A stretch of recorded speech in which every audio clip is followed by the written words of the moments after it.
شكرا سيد الرئيس. Thank you, Mr. President. Yesterday, the fact-finding mission headed by Justice Goldstone submitted its report. That report dealt in a professional and objective manner the crimes committed by the Israeli occupation forces during their aggression on Gaza. The report deserves every appreciation and support. It made it clear, as we had said before to the Council, that the Israeli blockade on Gaza is tantamount to collective punishment against innocent civilians.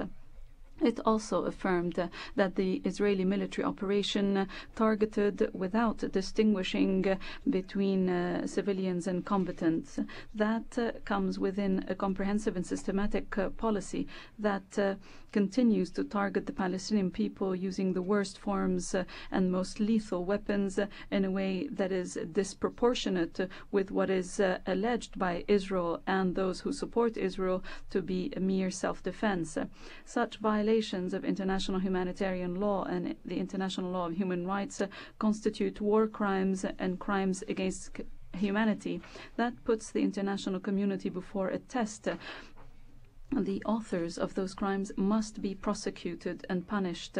These crimes are a continuation of crimes that Israeli authorities have been committing in other parts of Palestine for decades, while the international community simply stands silent, especially the violations and provocations in East Jerusalem.